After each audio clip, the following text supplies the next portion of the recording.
तो प्यारे बच्चों, इस वीडियो में डिस्कस करेंगे डीओई की तरफ से प्रोवाइड किए गए क्लास 10th के लिए mission mathematics question of the day की वर्कशीट को, जो कि 26 नवंबर के लिए है, दोनों मीडियम में एक साथ। इससे पहले की सभी वर्कशीट और असेसमेंट का सॉल्यूशन दोनों मीडियम में अपलोड है। कमेंट में लिंक मिलेगी, देख लो। तो सीधा आ जाओ क्वेश्चन पर।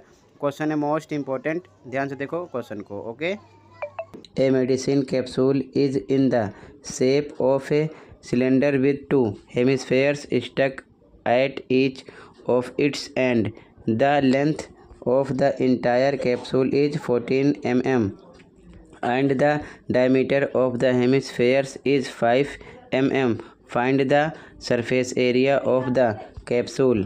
एक दवाई का कैप्सूल बेलन के आकार का है जिसके दोनों किनारों पर अर्धगोले हैं। कैप्सूल की कुल लंबाई 14 mm है और अर्धगोले का व्यास 5 mm है। कैप्सूल का पृष्ठीय क्षेत्रफल ज्ञात कीजिए। तो बच्चों, प्री बोर्ड के लिए मोस्ट इंपॉर्टेंट क्वेश्चन है, अच्छे से देखना ताकि समझ में आ जाए, किसी प्रकार का डाउट ना रहे। तो देखते हैं इसके सॉल्यूशन को। ओके, जैसा कि आप देख रहे हो, टोटल ये 14 मिलीमीटर है, ठीक है।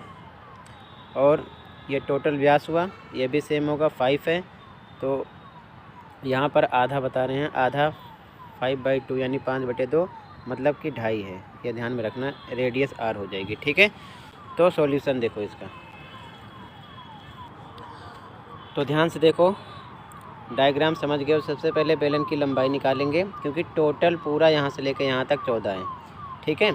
तो देखो ध्यान से, जब ये इतना 5 है तो आधा, इसकी त्रिज्या आधी होगी। ध्यान से देखो, अर्धगोले की ये आधी होगी, तो 5/2 मतलब कि 2.5 हो गया, ठीक है। अब समझो ध्यान से, ये 2.5 इधर भी है, 2.5 इधर भी है, दोनों तरफ 2.5 है, 2.5, ठीक है। तो बेलन की लंबाई निकाल लेंगे, यानी लेंथ ऑफ सिलेंडर। तो टोटल यहाँ से लेकर यहाँ तक है कितना, 14, और दोनों तरफ 2.5 ये भी है, 2.5 ये भी है, प्लस करके 14 में से घटाएंगे तो बीच का इतना बेलन हमें मिल जाएगा, ठीक है। ये चीज़ ध्यान में रखना। फिर से देख लो, ये बीच का बेलन है, हमें इसकी लंबाई चाहिए, लंबाई मतलब ऊंचाई हो जाएगी। तो दोनों तरफ 2.5 ये है, 2.5 ये है, ठीक है ना। व्यास के हिसाब से त्रिज्या आधी होगी, तो गोले में त्रिज्या ही उसकी ऊंचाई होती है। तो 2.5 जोड़ के 14 में से घटाएंगे, ठीक है। आगे देखो, तो बेलन की लंबाई यानी ऊंचाई आ गई 9, ठीक है। 14 और ये हो जाएगा 2.5, 5, 14 में से 5 घटाओ, 9 आ जाएगा। तो ये टोटल व्यास है, हमें जो दोनों तरफ अर्धगोले बन रहे हैं उसकी त्रिज्या चाहिए। तो r त्रिज्या r बराबर d/2 यानी कि व्यास बटे 2। d क्या होता है, व्यास बटे 2, तो 5/2, व्यास 5 है, 5/2 2.5 आ गया ये भी, ठीक है। अब समझो ध्यान से, पूरे कैप्सूल का पृष्ठीय क्षेत्रफल हमको निकालना है पूरे का। तो इसमें एक बेलन है और 2 अर्धगोले हैं, दोनों तरफ अर्धगोले हैं, 2 हैं, और एक तरफ बीच में क्या मिल रहा है हमको, बेलन, ठीक है। तो हिंदी में लिखना, कैप्सूल का पृष्ठीय क्षेत्रफल बराबर बेलन का पृष्ठीय क्षेत्रफल प्लस 2 अर्धगोले का पृष्ठीय क्षेत्रफल, ठीक। इसी प्रकार इंग्लिश वाले लिखेंगे, surface area of capsule CSA of cylinder plus 2 CSA of hemisphere, ठीक है। ध्यान रखना, 2 अर्धगोले हैं और एक सिलेंडर यानी बेलन है। तो 2 अर्धगोले हैं, ये दोनों तरफ अर्धगोले हैं और बीच में बेलन है।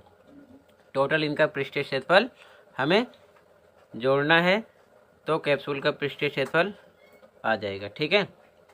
तो बेलन का पृष्ठीय क्षेत्रफल यानी CSA of cylinder formula 2πRh, 2 पे 2। अर्धगोले का पृष्ठीय क्षेत्रफल यानी कि CSA ऑफ हेमिस्फेयर 2πr² होता है। तो 2πr कॉमन कर लिया है, इसमें से h बचा, इसमें से 2πr² है, तो 2πr निकल जाएगा, तो एक r बचेगा और आगे 2 है, 2r हो जाएगा, यानी 2r आ गया, ठीक है। इसकी वैल्यू पुट कर दो, 2 पे 2, पाई का मान 22/7, r पर 2.5, ठीक है। ब्रैकेट में h 9 है, 2 गुणे r 2.5, सोल्व करो तो 2 22/7, 2.5 सेम लिखा गया। 2.5 को 2 से गुणा करेंगे तो आ जाएगा 5, और 5 में 9 जोड़ोगे तो कितना आ जाएगा, 14।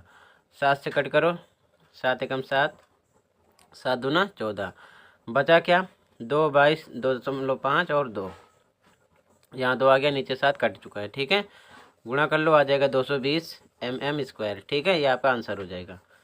ठीक है, तो हिंदी वाले स्टूडेंट हिंदी की लाइन, इंग्लिश वाले इंग्लिश की लाइन लिखेंगे।